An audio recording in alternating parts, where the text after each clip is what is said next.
Sometimes the greatest love stories are hidden in the most unexpected places. Get ready for a heartwarming tale of love, loss, and a shocking secret that will change one woman's life forever. Have you ever found something that made you question everything you thought you knew? What if it was about someone you loved? Hey, Soul Stories fam, we've got a sweet and totally swoon-worthy love story for you today. Let's jump in. The music rose like an eternal invitation. Crystal chandeliers glimmered above, casting light over hundreds of joyful, or pretended to be joyful faces in the lavish ballroom of the Grand Marlborough Hotel. Cassie Miller stood backstage, her hand icy cold around the bridal bouquet. The scent of white roses mixed with expensive perfume made her nauseous. "You just have to walk down the aisle, say I do, and everything will be fine," her mother whispered, a rich smile frozen on her face. "The word family is our company's golden partner. This is a once-in-a-lifetime opportunity, or a lifelong sentence." Cassie gave a small laugh, thin as a thread about to snap. The prep room door creaked open. At the end of the flower-strewn aisle stood a man in a black tuxedo, tall and proud like a monument. Gavin Ward, powerful businessman, sugar-coated words, eyes sharp as knives. A week ago she thought he was perfect. Charming, wealthy, always showing up with the right bouquet at the right moment. Then she saw his other side, the one the staff tried to hide behind stiff collars and trembling. "Yes, sir." It started with a bruise on a backstage leaner's wrist. "I just slipped." The girl avoided Cassie's eyes. Then a timid security guard showed her a video on his phone. Gavin gripping a woman's shoulder, snarling, "You think you can embarrass me?" That woman, Gavin's ex, was sobbing, voiceless. And this very morning, right before the ceremony, Cassie saw Gavin grab a waiter by the collar for spilling a few drops of wine. His grip turned the boy pale. "All for business," Gavin always said. What kind of business required violence? Cassie looked at herself in the mirror. A stunning white gown hugging her waist, cascading like a wave. A veil draped down her back. She looked like a sugar and salt princess, fragile enough to melt in the rain. The pipe organ swelled from the grand hall. Her chest tightened. Better to die soaked in rain than live a lifetime in a golden cage, she whispered to herself. Then suddenly she turned, flung the veil back, hiked up her dress and ran. "Cassie," her mother shrieked. A bridesmaid grabbed her sleeve and slipped. Cassie dashed down the hallway, heels licking like war drums on the marble floor. She burst through the back door and inhaled sharply. Rain slapped her face like a slap. The storm had rolled in out of nowhere. Wind whipped around her and rain poured down in sheets. Makeup smeared, mascara streaked in twin lines beneath her eyes. "Great," she muttered. "Hello, Panda Bride." No umbrella, no plan B, just a borrowed sedan parked sneakily behind the hotel. She lifted her skirt, splashed through puddles, opened the car door, and crawled in like a drenched cat. "Go," she whispered, pressing the ignition. The engine sputtered, then died. She tried again, and again. All she got was clicking and a whiff of burning wires. "Don't do this to me," Cassie whispered, tapping the steering wheel. Outside, lightning slashed the sky. Through the foggy windshield, she saw winding roads leading toward hills and beyond them sparse woods. She made a decision. Get out. Rain whipped her face. The dress clung to her skin like a giant soggy shower curtain. Clutching the bouquet like a flotation device, she trudged up the narrow dirt path. "If I freeze to death tonight," she mumbled, "please write in my obituary. Die due to catastrophic fashion choices." The wind howled through the pine trees. A wooden sign appeared through the rain, faintly lit by stone lanterns behind a rusty iron gate. "Cole Estate." "Cole," she sniffled, breath fogging in the cold. "Who lives out here?" She gripped the gate, her hand slipping on the wet iron. Then her foot missed a step. She fell forward and splat, rolled into the mud like a failed sushi roll. Her bouquet landed headfirst in the grass. Oh, pain stabbed her hip. Perfect. Cassie Miller, dirtiest bride of the year. She pushed herself up, dragging the dress, and stumbled to the gate buzzer. She pressed. No response. She pressed again. The bell echoed faintly. Seconds later, a yellow light flicked on along the stone path leading to a dark-toned mansion with a sloped roof and wide windows. In the gray rain, the house looked somber, almost stern. The front door creaked open. A tall man stepped onto the porch wearing a charcoal sweater and jeans, holding a flashlight. The beam swept across her muddy face, down the drenched wedding gown, and finally stopped on her broken high heel. He raised a brow. "Is this some kind of new costume trend? It's not Halloween." Cassie snapped, gripping the gate. "I'm a bride. I just ran away from my wedding. I need shelter and tea. Maybe a new life, too." The man paused, the flashlight circling back as if checking she wasn't a rain-induced hallucination.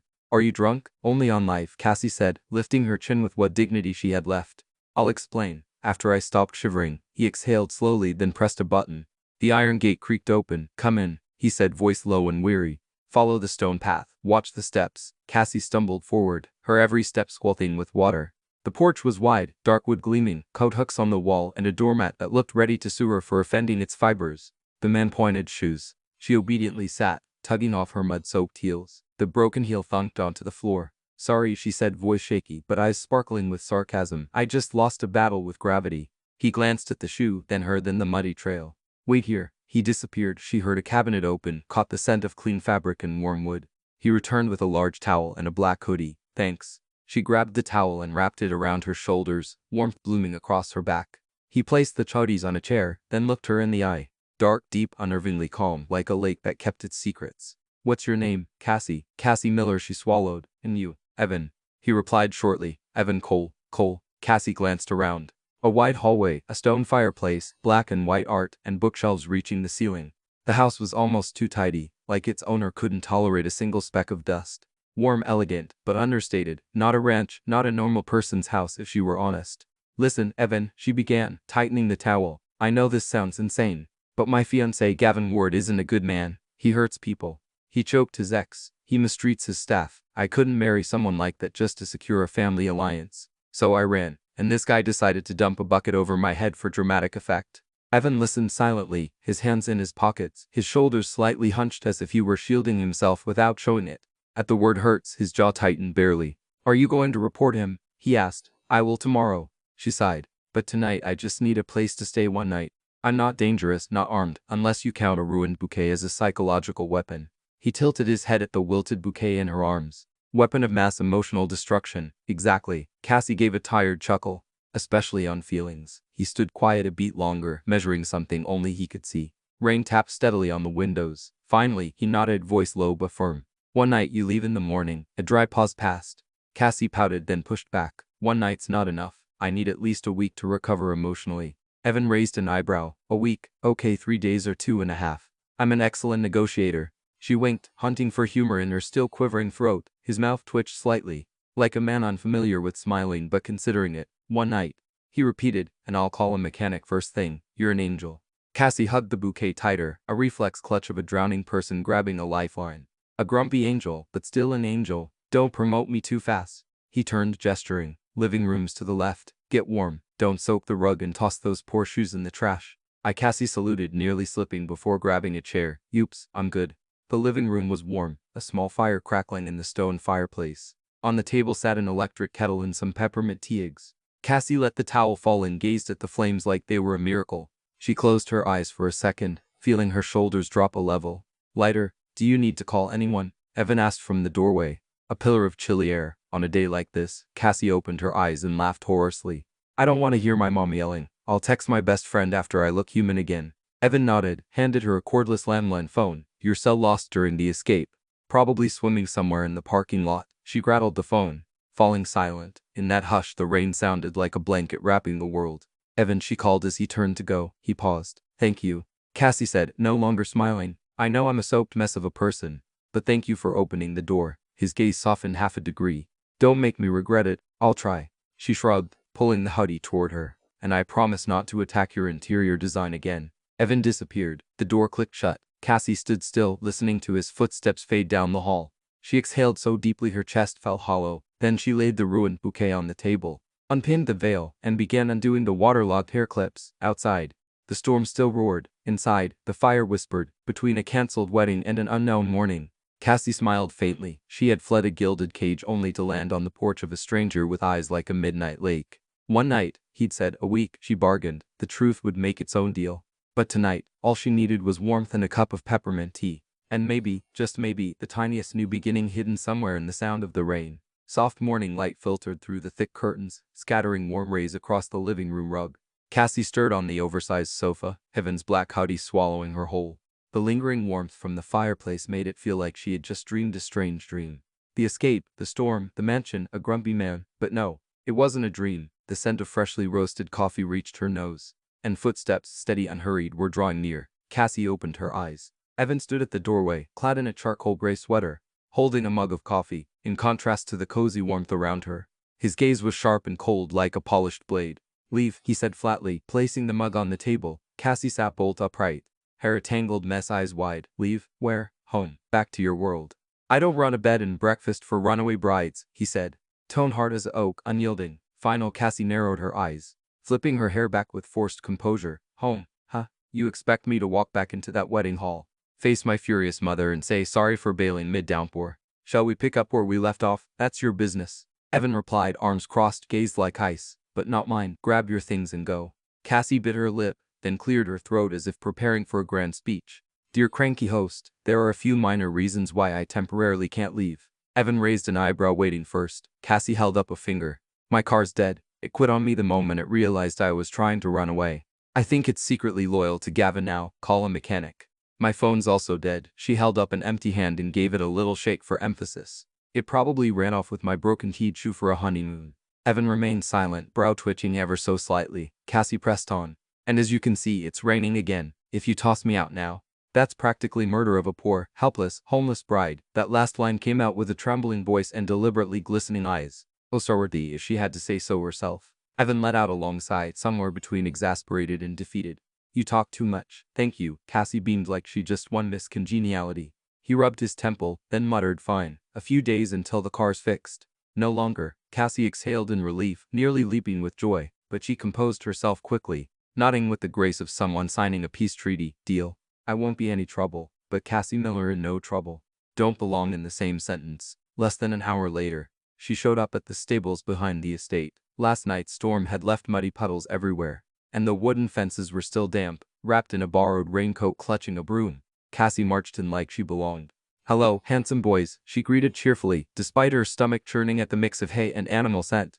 Two chestnut horses raised their heads to look at her, dark round eyes blinking curiously. Cassie smiled sheepishly. Okay, so I'm not exactly an expert, but I heard if you want to stay longer, it's smart to win over the homeowner's pets. So friends, she started sweeping poorly. For every 5 strokes, 2 went wildly off track. Mud splattered her raincoat, and her hair was escaping from the hood. One of the horses snorted and stomped almost mockingly. Just then, Evan appeared, arms crossed, leaning against the stable door. His expression darkened, but the corner of his mouth twitched ever so slightly like he was suppressing a laugh. What are you doing? Making a good impression, Cassie replied, wiping sweat from her brow and smearing mud across her forehead. See, I'm great at mucking out stalls. It's like modern art. Looks more like you're losing a fight with the broom. Cassie pouted and turned to the horses. He clearly doesn't understand art, does he? The horses snorted again. Evan shook his head and walked away, but his gaze had softened just a little. That afternoon, Cassie ventured into the kitchen. It was spacious with walnut cabinets and a gleaming oven, but cold, like it hadn't seen much use. Cassie took a deep breath and rolled up her sleeves. If I can't prove my worth with cooking, what bargaining chip do I have left? She raided the fridge, eggs, milk, a few vegetables and bread. 1 hour later, the kitchen looked like a tornado had hit it.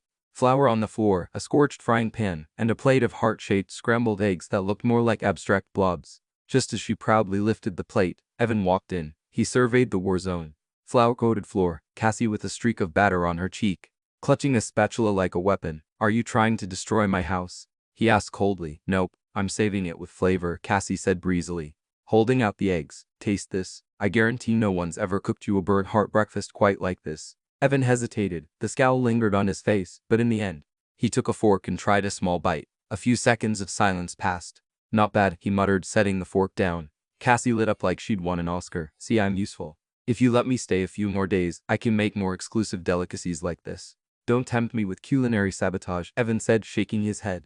But the sharpness in his eyes from that morning was gone. That night, Cassie lay on a sofa, wrapped in a blanket, watching the fireplace glow. Outside, the rain had eased, leaving only the wind rustling through the leaves. Evan passed by and paused for a moment. He looked at her. A petite girl, hair a tangled mess, lips curved slightly as if dreaming something sweet. Just a few days, he reminded himself, but somewhere deep down, he already knew, this runaway bride wasn't leaving so easily. The second morning at Cole Estate began with the smell of coffee. Cassie had planned to do something simple, brew a pot of black coffee to score more points with the grumpy homeowner. It sounded perfectly reasonable in her head, but theory rarely matched reality. She stood in the middle of the luxurious kitchen, staring wide-eyed at the gleaming espresso machine that looked more like a mini spaceship. Lights blinked, buttons glowed with tiny, unreadable labels. All right, you rich people monster, Cassie muttered. I will not be defeated by a chunk of metal. I ran away from a wedding for heaven's sake. I can handle a machine. 10 minutes later, the kitchen floor was foaming and the coffee filter was overflowing with blotchy brown liquid. Cassie grabbed a glass scarf, trying desperately to catch the spray. Oh no, stop, I didn't order a refill. The machine finally stopped with a cold, smug-sounding beep. Cassie exhaled, staring at the sad excuse for coffee now slushing in the car. Smelling faintly burnt, she picked it up and told herself it's fine. Coffee is still coffee. As long as it has caffeine, who cares what it looks like? The living room basked in soft sunlight streaming through large windows, illuminating the classic walnut furniture. Cassie walked in, trembling slightly as she carried the glass scarf and set it down on the tea table. Okay, she whispered to herself. New morning, new Cassie, less trouble, more charm. She poured the coffee into a white porcelain cup, but as she was setting it down, her heel slipped slightly on the thick shag rug. Clatter. The cup tipped sharply and the black liquid rushed across the antique wooden table, soaking into the dark grain like an irreversible ink stain. Cassie froze. Oh no. At that exact moment, Evan appeared at the steps holding a file folder. He halted at the scene, Cassie holding a tiny napkin, desperately blotting a coffee puddle.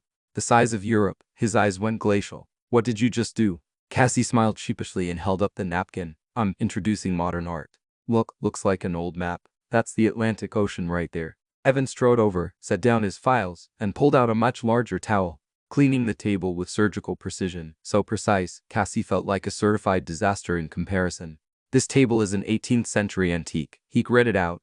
I bought it in Florence. Cassie rolled her eyes, then replied nonchalantly. Well, now it has more historical value. Living proof of a runaway bride's journey. Think about it. In a few hundred years, people will say this stain was made by Cassie Miller. Legendary wedding escape. Evan's mouth twitched. He was about to snap back, but paused as he watched Cassie, seriously, pull out a hairdryer and start drying the table. Are you trying to burn my house down? No, I'm saving it. I saw this online. Low heat helps the moisture evaporate faster. She leaned over, her messy curls bouncing, eyes full of determination. Evan looked at her, this tiny woman swimming in his oversized hoodie, earnestly trying to rescue his furniture with a blow dryer. It was ridiculous and endearing. His anger deflated. He started, then stopped, the corner of his mouth curling almost involuntarily. You're a total disaster. Cassie turned off the dryer, put her hands on her hips, and squinted at him. Thank you. I take that as a compliment. A memorable disaster, right? A small chuckle escaped him, quick and unwilling. He immediately pressed his lips together, as if regretting letting the sound out. Cassie's eyes lit up. Oh my god, you can laugh. I thought your smile went extinct with the dinosaurs. He picked up the folder and turned away to hide his face. Don't flatter yourself. I just found you ridiculous. Cassie clapped once. Mission accomplished. I made Mr. Grumpy crack a smile. Someone write that down in my achievement log. Evan shook his head and walked out, but the frost in his eyes had melted just a bit. That afternoon, Cassie returned to the kitchen. This time, she didn't challenge herself with the coffee monster. Instead, she arranged a tray of store-bought cookies, neatly placing them on a plate. Then, she added a handwritten note. Sorry for turning your table into a European map. I offer cookies in compensation. Cassie, the runaway bride. Evan found the note that evening when he entered the kitchen for a glass of water. He paused, staring at the round, looping handwriting, fingertips brushing the corner of the paper. His lips tightened, but he couldn't stop the faint smile that flickered across his face. He told himself again, just a few days, but deep down he was starting to realize this loud, chaotic, endlessly optimistic girl had left a small crack in the wall of ice around his heart. The second-floor hallway of Cole Estate was utterly silent, bathed in the soft yellow glow of vintage wall sconces. Cassie, drying her hands on the little apron she'd borrowed from the kitchen, wandered the corridor with curiosity humming in her chest. Evan had practically vanished into his office all morning, leaving her to her own devices, and Cassie was never good at staying still. So she decided to explore a little. Most of the wooden doors were closed tight, polished to a shine that mirrored her reflection, but one stood out. It was darker in color. The doorknob scratched as if it had been gripped tightly repeatedly. It was slightly ajar. Curiosity killed the cat, Cassie whispered to herself. Yet, her hand moved on its own, gently pushing the door open. Inside was a small room, vastly different from the polished elegance of the rest of the estate. The air smelled of aged wood with a faint trace of faded jasmine. On the shelves, framed photos sat neatly, a young woman laughing under sunlight, her long hair tied loosely at the nape of her neck. Beside one photo was a worn-out teddy bear and an old MP3 player. Cassie froze. Her heart sank as though someone had gently pressed down on it. Every object in the room radiated a deep, frozen kind of love, one trapped in a moment that could never move forward. What are you doing in here? The husky voice behind her made Cassie jump, nearly causing her to drop the photo in her hands. She turned.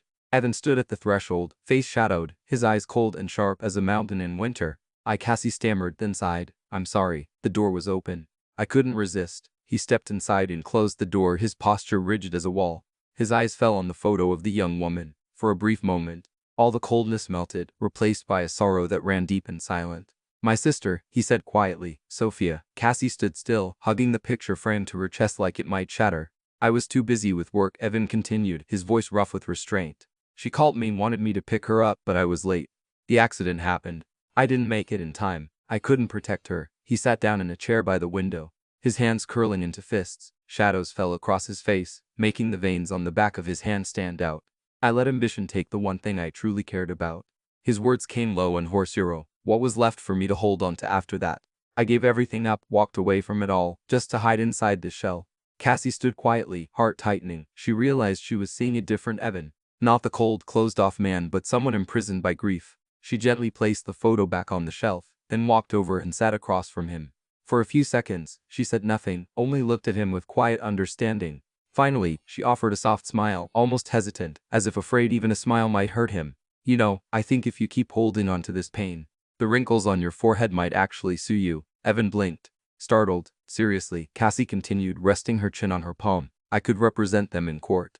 Grounds for the lawsuit being required to arrive too early and too frequently.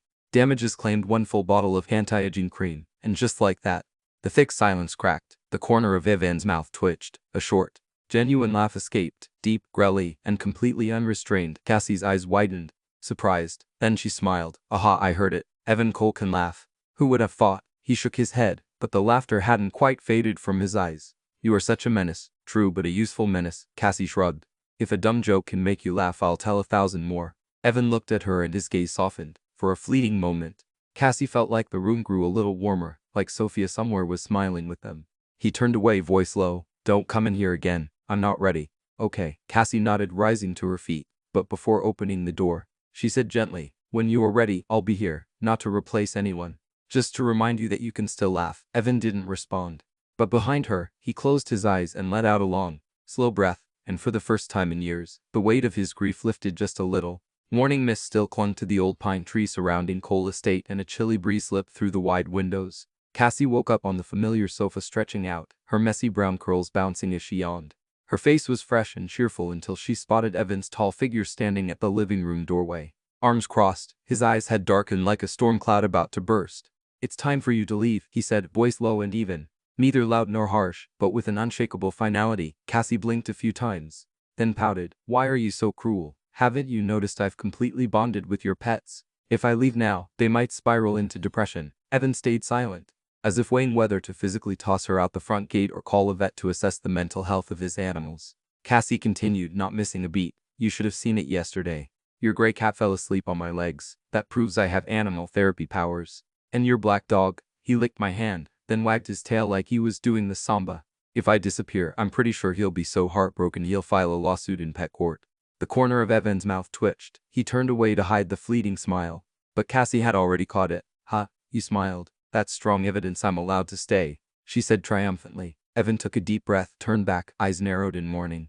You think just because the pet's like you get to invade my house? Exactly. Cassie gave him a thumbs up, beaming, while Evan left with a look of half resignation.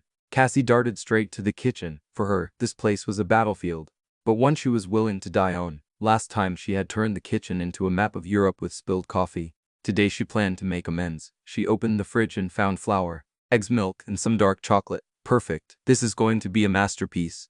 3 hours later, the kitchen was filled with the smell of flour, sugar, butter, and a hint of smoke, yet somehow, miraculously, a tray of round, albeit uneven, cookies emerged from the oven. Cassie took a deep breath, proudly packed them into a tin, and stuck a messy little note on top. A gift for Mrs. Edna, the neighbor, heard she lives alone, thought she could use some sweetness. Cassie, the runaway bride. Throwing on a coat, she skipped over to the small house just beyond the property. An elderly woman with silver hair opened the door, blinking in surprise at Cassie's clearly not a housekeeper look. You are? The woman asked, voice slightly shaky. I'm a temporary guest at Evan Cole's house, Cassie said brightly, offering the tin. I heard you live alone. These cookies aren't the prettiest, but I promise they're sweet. The woman's eyes softened, emotion flickering across her face. Thank you, dear. It's been a long time since someone knocked on my door just to give me cookies. Cassie stayed and chatted for 10 minutes, listening to stories about Edna's solitary days and how Evan often dropped off groceries without a word. In Cassie's mind, the image of the cold, aloof man slowly changed. Not just a wall of ice, but someone who quietly cared. That evening, Evan returned home to find Cassie in the kitchen, hands dusted with flour, the scent of cookies still lingering in the air. What are you planning to ruin this time? He asked from the doorway, his voice laced with dry sarcasm. Nothing, Cassie said matter-of-factly. I just saved your reputation with the neighbors. Mrs. Edna got her cookies and now thinks you're a saint. I'd say your kindness score just went up a few points. Thanks to me. Evan frowned. You gave her cookies? Yep.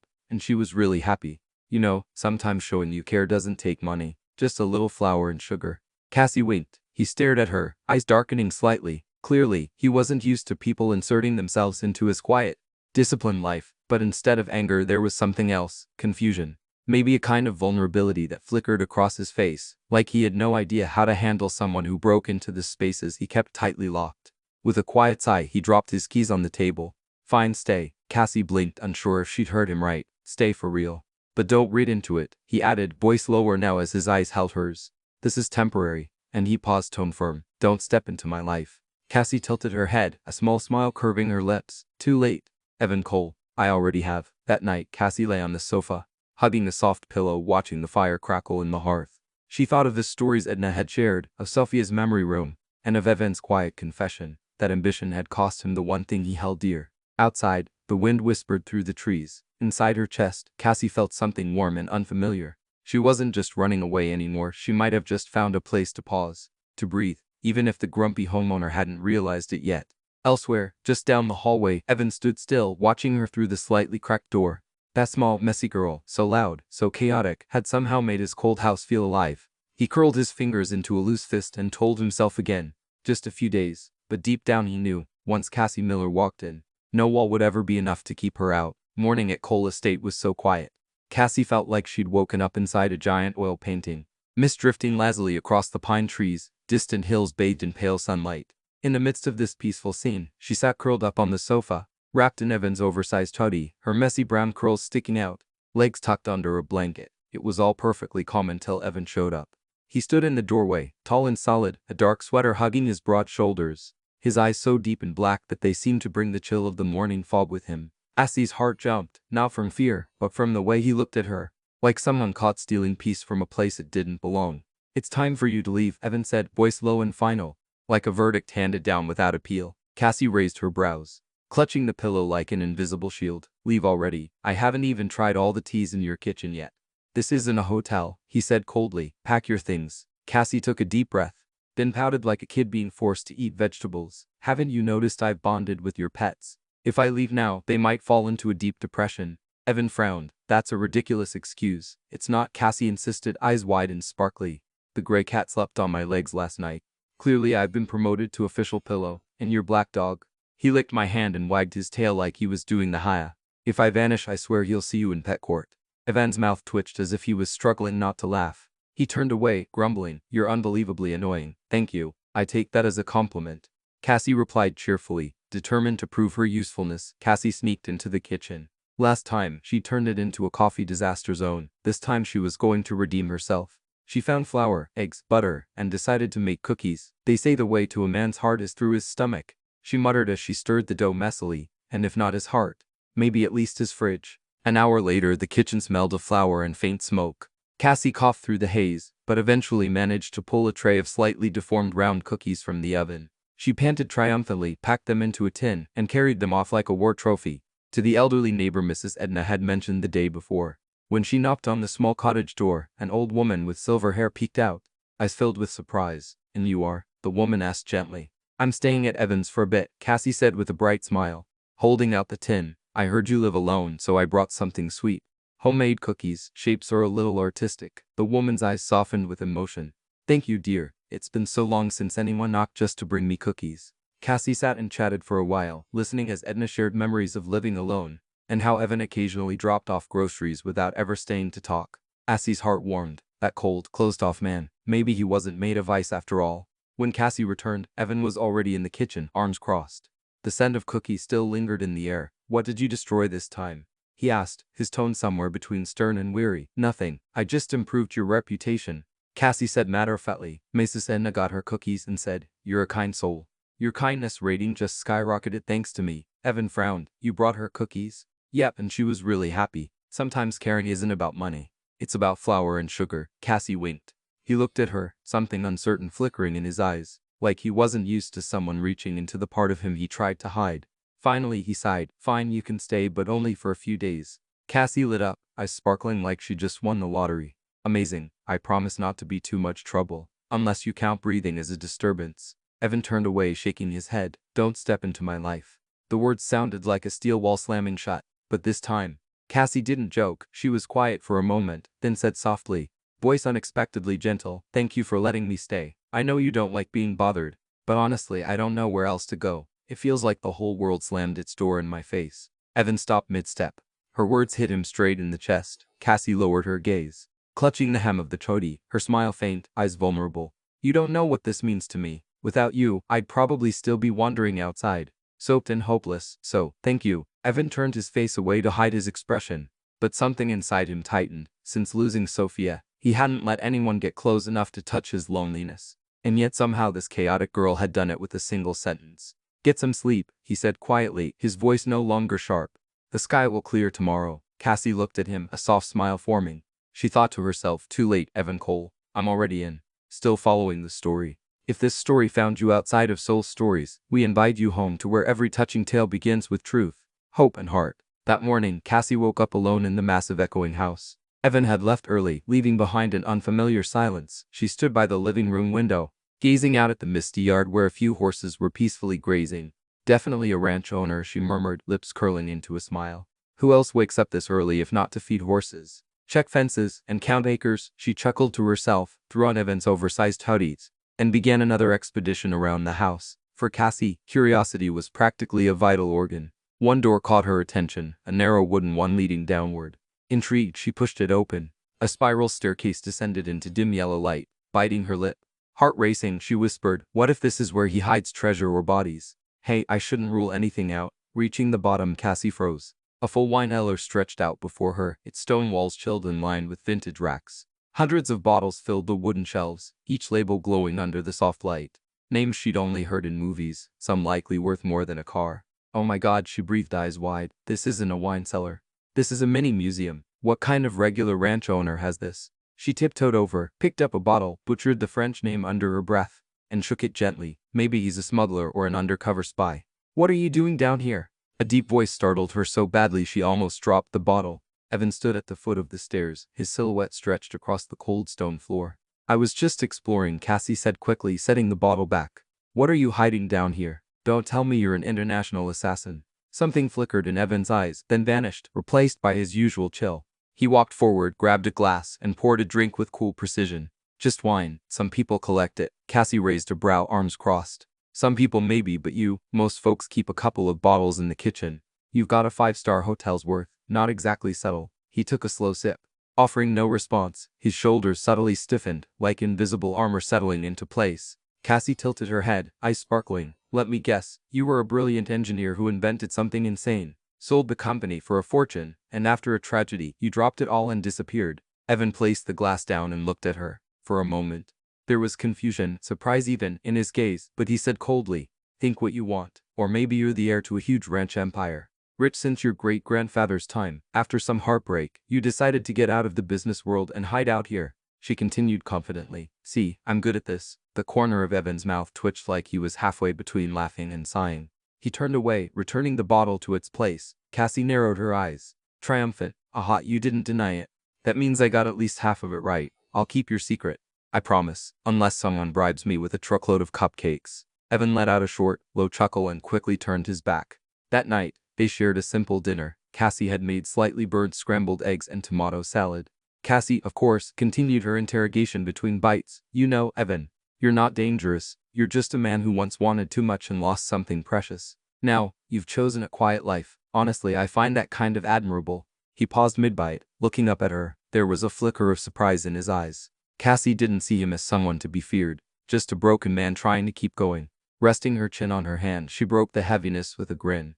But if I'm wrong about everything, just admit it now. Are you actually an international assassin? Evan laughed, this time deep and genuine. The sound echoed through the kitchen, a space once filled only with the linking of pans and silence. You really don't stop, do you? He asked. Nope. Cassie grinned, raising her spoon like a sword. And you're not escaping my questions. Sooner or later, I'll figure out who you really are. Evan shook his head, hiding the rare smile that tugged at his lips. Late that night, Cassie lay curled on the sofa, wrapped in a blanket. Images of Evan drifted through her mind. To her, he wasn't some vanished billionaire or a man of mystery. He was just someone who'd worked too hard, wanted too much, lost his sister and chose to disappear. She whispered before drifting off, you're just a former engineer, a wealthy ranch owner, a regular man, and all proof that you can laugh, live. and start over. Upstairs, Evan stood at the window, a glass of wine in hand. He knew Cassie's guesses were way off, but oddly enough, her being wrong brought him a strange comfort because in her eyes, he wasn't a headline or a ghost from the past. He was just a man. And for the first time in years, he felt grateful that someone could see him that way. Late morning sunlight bathed the little meadow behind the estate in gold. The grass swayed gently in the breeze. Horses grazed peacefully, creating a scene so serene it felt like a painting. Cassie stood before a tall brown horse, eyes wide, murmuring under her breath, "I don't think I've ever stood this close to anything this big. Except maybe a skyscraper." Evan tilted his head, a subtle glint of amusement flickering in his gray eyes. One he didn't even realize was there. "His name's Storm. He's gentle. As long as you don't scream, he won't do anything." "Oh, great," Cassie muttered. "Gentle sounds an awful lot like just enough to land me in the R." Still, she reached out and laid a trembling hand on the horse's mane. Storm exhaled warmly onto her fingers. Evan stood behind her, one hand holding the reins. His voice calm and steady. "Climb on. I've got you." Cassie glanced sideways at him, frowning. "If I fall, you're responsible. No pulling your stoic stranger act and walking away." "I've never walked away from someone once I made a promise." Something in the way he said it made Cassie pause. Her heart thudded. There was something too real, too raw in that voice. She bit her lip, then gathered her courage and climbed up. Evan stayed close, one hand steadying her waist, the other adjusting her posture. His closeness sent a rush of heat to her cheeks. She caught the faint scent of pine and soap lingering on him. "Sit up straight. Don't stiffen your whole body." "Easy for you to say," she muttered. "I'm just casually sitting on a 1,000-pound animal. Totally normal." Evan raised a brow and gently tugged the reins. "I'll walk him. Just keep your balance." The Storm began to move, its hooves doing softly against the ground. Cassie gripped the saddle like her life depended on it, whispering repeatedly, "Don't fall. Don't fall." Evan walked beside her, occasionally glancing up the side of her tents and gripping the saddle with everything she had made the corner of his mouth twitch. "You don't have to brace like you're carrying the weight of the world. I'm preparing for the apocalypse. Thank you very much." Her dry reply earned a short laugh from him. After a few slow rounds around the field, Cassie began to relax. She loosened her grip slightly, even dared to lean forward and gently pat Storm's neck. "See, not so scary after all. Might be. I've got some hidden cowboy genes," she said proudly, but just as she finished the sentence, Storm gave a small toss of his head, and she lost her balance. Cassie tipped sideways. Evan reached for her, but the fall was too quick. They both tumbled into the soft grass with a rush of wind and rustling leaves. Cassie landed with a thud right on top of him. Her heart pounded wildly as she opened her eyes and realized Evan's face was just inches away. His breath warmed her cheek, and before she could move, their lips brushed. Soft, unintentional, but real enough to make the world fall silent. Cassie froze. Her mind blanked. Her face burned like someone had poured an entire bottle of wine over her. Scrambling up, she stammered, I think taxis are safer than horses." "Taxis have never kissed me before." Evan raised an eyebrow, lips twitching with amusement. "Are you sure? I've heard some taxi drivers can be quite friendly." Cassie shot him a glare. "Don't joke. That was my first kiss with a horse-related traffic accident." Evan sat up, brushing grass off his shirt. For once, his eyes held a rare mix of surprise and something almost delighted. "You're completely impossible." Cassie patted her chest dramatically. "Well, if I'm impossible, consider me your personal patience test. I'm training you to become a full-fledged Zen monk." This time, Evan couldn't hold it back. A low, soft laugh escaped him, and Cassie's heart fluttered so hard she almost clutched it. She mumbled mostly to herself, hoping he didn't hear. "Great. I haven't even tamed the horse yet. And now someone's stolen my heart." Evan turned toward her. "What was that?" Cassie jolted. "I said the horse is really cute. Very cute." Evan tilted his head, watching her, the rare smile still playing on his lips. And in that quiet, awkward, electric moment, Cassie thought, I may have saddled the wrong horse, but I definitely kissed the jackpot. That morning, Cassie walked into town to pick up ingredients for baking. Evan had left early like always. She carried a cloth tote bag, her curls hastily tied up, looking for all the world like a runaway bride pretending to be an ordinary housewife. While waiting outside the bakery, her eyes drifted toward the nearby newsstand. And then her heart stopped. Splashed across the front page, the bold headline screamed, "Evan Cole missing billionaire found living in seclusion." Beneath it, a clear photo of Evan. That familiar tall frame, the sharp, stoic face, unmistakable. Cassie felt like lightning had struck her spine. She snatched the newspaper off the rack, eyes scanning every line. The article detailed everything. Evan Cole, once the visionary behind Cole Global, a multi-billion-dollar empire, had vanished from the business world 4 years ago after a family tragedy. Speculation had swirled ever since. Some said he'd left the country for treatment. Others whispered about a political scandal. But now the press had tracked him down, living like a ghost in a remote country estate. The paper burned hot in Cassie's hand. "Oh my God," she whispered, vision blurring. Evan Cole, the name echoed across headlines. The man the world had been looking for was the same man sharing burnt tomato salads with her. The same grumpy ranch owner she teased mercilessly. Clutching the paper to her chest, she left the market in a daze, her thoughts spiraling. When Evan returned, Cassie was waiting in the living room. Standing tall but visibly shaken, her eyes blazed with a mix of hurt and fury. On the table, the newspaper lay open, his face taking up half the page. Evan froze in the doorway. It felt like the air had been sucked out of the room. "How long were you going to keep this from me?" Cassie asked, voice low and hoarse. "Do you not trust me enough to tell the truth?" The silence thickened. Evan stepped forward slowly, his expression darkening. He looked at the paper, then at her. "I didn't want you to know." Cassie let out a bitter laugh. "Didn't want me to know? You told me about your sister, about your pain. I thought you trusted me, but clearly I'm still just an outsider. What did you think I'd do, sell your secret to the tabloids?" "Cassie." Evan took another step, but she backed away, eyes shimmering. "I've been here with you," she said, voice rising, sharing meals, conversations, everyday life. "I believed in you, and you let me live in a fantasy while the truth was something else entirely. Didn't you think I deserved to know?" Evan clenched his fists, voice tight like wind scraping through mountain passes. "I was scared. Scared you'd be like the rest, chasing my money, my name." "Not me." Cassie froze. For a moment she saw it, the ghost in his past. Fake friends, gold-digging lovers, a world that only saw dollar signs when it looked at him. But even knowing that didn't stop the hot tear sliding down her cheek. She let out a hollow chuckle. "You know what? I just wanted you to buy me a cake every week. The billions would have been a nice bonus, sure." Evan blinked. Startled by her dry wit, Cassie took a shaky breath, her voice catching but strong. "If I cared about money, I wouldn't have run from a luxury wedding. I wouldn't have left behind that expensive dress, the white roses, or the so-called stable future with the powerful man my family picked for me. I wouldn't have raced into a storm looking for freedom." "You really think that girl wanted your money?" Evan's eyes were glassy now, pain etched into every line of his face. "Cassie," she shook her head, "all I ever wanted was honesty. To know that when I looked into your eyes, I saw you, not a billionaire ghost hiding in the shadows." The room fell silent. Evan stepped closer slowly, carefully, and lifted her chin with a trembling hand. In his eyes there was fear, regret, and a faint flicker of hope. "I've never met anyone like you," he whispered, "the only person who didn't look at me and see a bank account." Cassie looked up at him. Her smile was faint, but it was real. "Then show me the real you, not the man behind locked gates and wooden walls. Just you." Evan gently curled his arms around her and pulled her into his chest. Cassie stiffened for a second, then melted into his embrace. She could hear his heartbeat, strong but shaky like a silent confession. "I'm scared of losing again," he murmured into her hair. "But maybe I was wrong to think you were like the rest."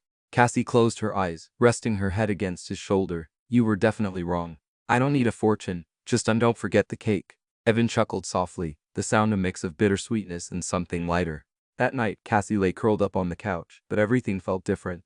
The newspaper still sat on the table, Evan's severe face staring straight into the camera. Slowly, she folded it and tucked it into the drawer. "Let the world keep its headlines," she thought. "Here in this house, he's not Evan Cole, the billionaire. He's just Evan, the grumpy man who always leaves the toast a little too dark, but somehow makes her feel safe." She smiled to herself. "And I'll show him there are things worth more than money." Upstairs, in the quiet of his study, Evan sat in the golden glow of a desk lamp. Eyes distant, the fear still lingered, but beneath it, something had begun to burn.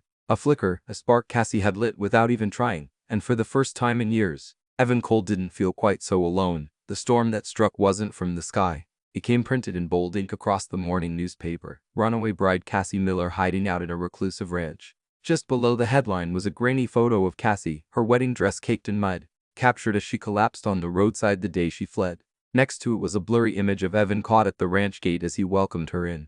The article screamed scandal. "Vincent Hale's betrayed fiancé has reportedly escaped with a mysterious recluse." Is this whirlwind romance just a cover-up for a deeper scandal? Cassie's fingers trembled as she held the paper. Her heart dropped into her stomach. "No, this can't be." Her voice was barely a whisper. "He found me," she breathed, her face draining of all color. Evan, standing nearby, only needed a glance at the article to know what it meant. He didn't look surprised. He'd known this day would come. He hadn't expected it to happen so soon. A thunderous knock exploded at the front door. Cassie didn't need to open it to know who stood outside. Vincent Hale, the man her family had once forced her to marry. Vincent stormed into the house like a tornado, designer suit immaculate, tie knotted with precision. But the gleam in his eyes and that cruel smile were all too familiar. Two bodyguards flanked the door, tension flooding the room like poison. Well, Cassie, you've really outdone yourself this time." His voice was low, cold and smug. "Embarrassing me in front of the whole city. Classy but lucky for you I'm feeling generous. One chance to make it right." Cassie froze, her fingers clenched tightly around the fabric of her dress. I'm not going back with you, Vincent. I'd rather die. He cut her off with a twisted grin. Please spare me the drama. You might hate me, Cassie, but what about your family? Think your sick old dad can handle another media circus? One call from me and his reputation's gone. And your little sister still in college, right? Wonder who's footing that tuition. The words hit like knives. Cassie trembled. That was always Vincent's tactic. He used people as weapons. But before she could speak, Evan stepped forward. His voice was low and cutting like a blade wrapped in ice. That's enough. Vincent turned, eyes flashing. So, you're the hermit, the hero of this little soap opera. Do you really think you're saving anyone by hiding a runaway bride? Evan didn't flinch. He moved to stand directly in front of Cassie, his broad frame shielding her entirely. She doesn't belong to you anymore. And I won't let you hurt her again. His words landed like hammers. Calm, certain, and terrifying in their clarity, Cassie blinked through her fear, stunned by the iron in Evan's voice. This man, who'd always kept his distance, who wore silence like armor, was now standing between her and the past, unflinching. Vincent let out a raspy laugh. You think you matter? You're a washed-up billionaire, a ghost of your former self. The world's forgotten you, Evan Cole. I have the press, the board, the money. What do you have? Evan looked him dead in the eye. I have the truth and I have her. The room went still. Cassie slowly looked up, eyes glistening. That single sentence cracked something wide open inside her. Vincent's expression darkened. He tossed a bitter glare at them both. Fine, enjoy your little romance. But remember this, Cassie, this isn't over. The next time I come back, it won't just be him who pays the price. It'll be your whole family. He threw the newspaper to the ground and turned on his heel. The door slammed behind him. Silence fell, broken only by the rain pounding against the windows. Cassie stood frozen, shoulders trembling. Evan turned, his eyes softening. He reached out as if to touch her shoulder, then stopped, hand hovering in midair. Cassie drew a shaky breath. You said I was yours. Evan's mouth opened slightly, his face uncharacteristically uncertain.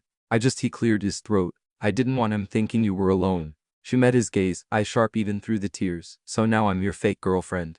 From runaway bride to contract girlfriend. Ha, a quiet breath escaped Evan. Half a sigh, half a laugh, if that's what it takes. But Cassie, he met her eyes with a steady calm. From now on, I won't let anyone touch you again. She bit her lip. Overwhelmed, that strange burning mix of fear, grief, and something dangerously close to love surged through her chest. And yet in the eye of the storm she felt anchored. She had found shelter. She had found Evan Cole. Rumors traveled faster than the wind. Just 2 days after Vincent stormed the estate gates, headlines exploded like fireworks. Runaway bride strikes again. Evan Cole back in the game for love. Just another pure stunt. The phone at Cole Estate rang non-stop. Reporters swarmed the gravel path to the mansion and camera flashes burst like tiny lightning strikes. Cassie stood behind the curtain clutching a mug of mint tea she couldn't taste. All she could feel was the metallic tong of nerves on her tongue. She had said she would face the storm, but now with a sea of microphones waving outside, her knees betrayed her slightly. Beside her, Evan's voice was deep, steady like an anchor. Let me speak, you only need to stand behind me. Cassie set the mug down and inhaled like she was swallowing 1,000 butterflies. No, she said, it's time I stood up for myself. I'm tired. Tired of letting others write my story. Evan looked at her. Since losing his sister, he'd learned to lock away his emotions. But Cassie, with those stubborn eyes and mischievous voice, had been quietly picking every lock. He nodded. Then I'll stand beside you. They didn't hire a backdrop or stage a show. Just the stone steps in front of the porch, a mic plugged into a portable speaker and 2 people standing shoulder to shoulder. Evan's legal team stayed at the bottom of the stairs, quietly forming a shield. Security held the crowd from pushing too close. Cassie stepped up to the mic. The chaos of the world seemed to hush just a little. A breeze lifted a strand of her hair across her forehead. Harsh camera lights burned straight into her eyes. She swallowed and began. Good morning, I'm Cassie Miller. Yes, the runaway bride. A soft chuckle escaped her. A few murmurs rose. She looked directly at the camera's voice, steadying. I didn't run to make headlines. I didn't run to snag someone. I ran because I refused to live a life dressed up in control and abuse. I'm not in the habit of broadcasting my pain, but if staying silent means others get hurt, I'll speak. She paused then spoke slowly, clearly. You can call me the woman who ruined $1 million wedding, but I chose to betray a lie. That night, in the rain, I told myself, better to die soaked in the storm than live a life locked in a golden cage. And I followed through. The cameras held their breath. Cassie smiled. A smile no longer unsure. I know you all want to ask about Evan Cole. Yes, I know who he is, and maybe you're wondering what I want from him. My answer is simple. I want peace. I want laughter. I want to be myself without being judged by the numbers in the bank account of the man beside me. A reporter raised a hand. Miss Miller, were you using Mr. Cole's reputation to whitewash your escape? Cassie tilted her head and answered dryly. If I wanted fame, I wouldn't have run from a chapel blasting music and waving credit cards at me. A ripple of laughter burst through the crowd. Cassie smiled and tightened her grip on the mic. She knew what she had to say next. She drew a breath. Her voice suddenly warm and light as ribbon. I'd rather be poor and free than rich in chains. I don't need a perfect groom. I need someone who makes me laugh every day. And I found him on the steps. Evan froze as if someone had touched an old scar. He stepped forward half a pace, fingers clenching and releasing unconsciously. Some lenses swung toward him. Cassie turned, locking eyes with him among the forest of flashes. Evan stepped to the mic. He wasn't made for stages. He hated noise, but some things needed to be said out loud so no one would ever dare touch this woman again. He stood beside her, hand resting gently on her back, a quiet shelter. I'm Evan Cole, he said, voice low but clear. And yes, I once ran a major corporation. I disappeared because of a family tragedy and because I let ambition cost me something priceless. But I'm not hiding anymore. He looked down at Cassie, his words suddenly just for her. She is my choice and I am hers. Cameras exploded like fireworks. But in the storm of flashes, Cassie heard only her heartbeat. She tilted her head with a soft laugh, like shrugging off fate, then leaned half an inch into his shoulder. Another reporter called out, Mr. Cole, are you returning to business? Is this just a publicity stunt? Evan pulled the mic closer. I'll return to work differently. Less noise, more purpose. I'm launching a fund for community safety and domestic violence survivors, named after my sister and a pure stunt. If I wanted publicity, I wouldn't have let her teach me how to smile with a burned cake. Laughter rolled through the crowd. Cassie turned to him with a wink. Told you that cake had potential. From the entertainment press came another question. Miss Miller, what about your former fiancé? A flicker of tension crossed Cassie's face, but she stood tall. I've submitted evidence to Mr. Cole's attorneys and the authorities. The law will handle the rest. My family will not be threatened again. At that moment, just beyond the crowd, Cassie spotted a familiar figure. Her mother faced pale from sleepless nights holding her sister's hand. She didn't approach, just nodded quietly. Cassie blinked. That invisible chain, once wrapped so tightly around her, had loosened. Evan noticed her gaze. He leaned over and whispered gently, you're not alone anymore. Cassie stepped up to the mic one last time. I'm not asking for forgiveness for choosing freedom. I only hope that if someone out there stands before a locked door like I once did, they'll find the courage to open it. And if they're lucky, maybe, just maybe, on the other side, they'll find a grumpy man willing to lend them an oversized hoodie. Laughter rose like a breeze. They ended it there. No grand speech. No fanfare. Evan took Cassie's hand, and together they stepped back onto the porch. A young reporter chased after them. One last question, Mr. Cole. Do you regret disappearing? Evan paused, looked at Cassie. The quiet days. The memory ruined, that stormy night when she rang the doorbell. All of it rushed through him in a single breath. I regret forgetting how to laugh for so long. But from today on, I'll remember every day. Inside, the storm of sound faded like a sealed door. Cassie let go of his hand, though her palm still tingled with warmth. She looked up at him, lips curved. You know that burned cake comment might ruin my culinary reputation. Your reputation soaring, Evan replied, that rare smile still in his eyes. At least with one fan. Only one. Cassie faked a scowl. I need at least two. You in the fridge. He chuckled, then turned serious. Cassie, thank you for turning your porch into a press conference. For standing up in front of everyone and still being you. Not who they wanted you to be. Cassie blinked. She remembered the rain. The awkward kiss on wet grass, the way he shielded her from Vincent's rage. All those moments fused into a single sentence. I choose you, Evan. He didn't answer with words. He pulled her into a hug before the porch door closed. Before the cameras could intrude, a simple embrace, firm and grounding, marking the boundary, the past outside, the present here, on the edge of the table. Cassie spotted a small box she hadn't opened yet. What's this, cake? Evan said plainly. Our contract weekly delivery. Cassie laughed aloud. Cake? Who would have thought it could become the world's most ridiculous love token? She opened the box. The white frosting was slightly smudged from the bumpy road. On top, scribbled clumsily in chocolate, were the words freedom and laughter. Your handwriting is awful, she noted. I'll practice, Evan said, every week. Cassie nodded solemnly, like signing a peace treaty. Then it's settled. We sealed this deal in sugar. Outside, the crowd began to disperse. On the porch, the two of them shared the first slice of the cake that marked a new life. And in that quiet, sweet moment, Cassie knew she had stepped beyond the label of runaway bride and into her truth. A woman who chose freedom, laughter, and a man who dared to say, I choose you, out loud to the world. On a crisp autumn morning, soft golden sunlight spilled over the wide land where once stood only Evan's somber estate. Now nestled beside the horse pasture and a line of oak trees stood a small white cottage with a brown-tiled roof, warm and picture-perfect. Hanging on a wooden sign by the door were handwritten words in delicate script. Cassie's Corner, Cafe and Library. Cassie stood on the porch adjusting the little hopboard where she scribbled daily jokes to greet her customers. Today's red coffee keeps you awake, books make you smile. I'll make sure you do both. She tilted her head, nodding in satisfaction. Perfect. Absolutely perfect. Let's hope someone finds it funny enough to step inside. This little cafe had been Cassie's hidden dream for years, but it wasn't until she met Evan that she dared to bring it to life. 6 months ago, she'd been a runaway bride facing a media storm with a trembling heart. 6 months later, she had a home, a job she loved, and a grumpy man who somehow knew exactly how to make her laugh. Inside, the air was filled with the sweet aroma of freshly ground coffee mingled with the musky scent of old books. Half the space was taken up by neatly arranged bookshelves, while the rest was filled with cozy round tables and soft armchairs. Cassie wanted people to sip coffee and read something wonderful, just like she had dreamed of as a little girl. Evan stepped in, tall and imposing as ever, though now there was something easier in his posture. He still had that stern gaze, but it now carried a faint smile. One Cassie knew was reserved just for her. He placed a stack of documents on the counter. This morning, the foundation was officially approved. It will be called the Emily Cole Foundation. Cassie paused, her eyes softening. Emily, his sister, the one who left an ache in Evan's heart that words could never mend. She walked closer, gently placing a hand over his. Emily would be proud. And you should be proud of yourself too. No more running. No more guilt. You're turning pain into something good. Evan looked into her eyes.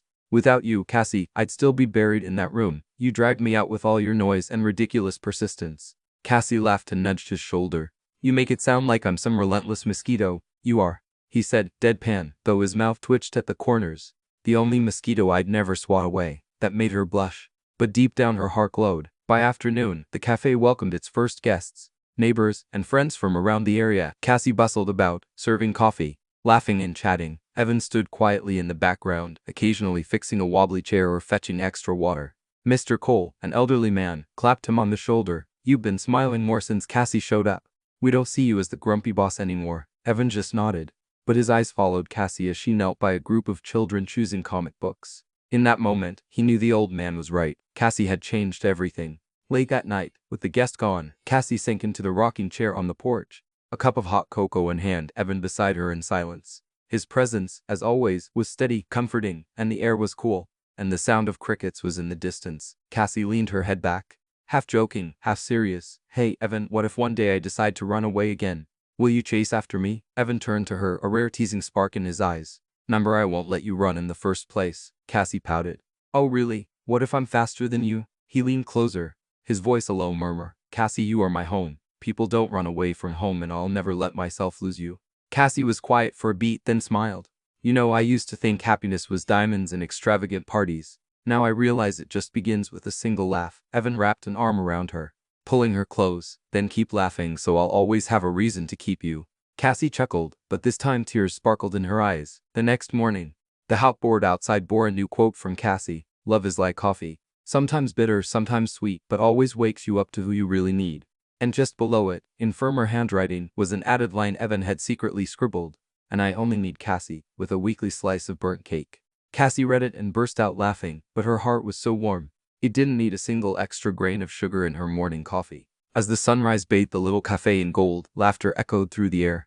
Cassie stood behind the counter, Evan leaning beside her. Outside, customers came and went, and children giggled. They didn't need diamonds or grand banquets.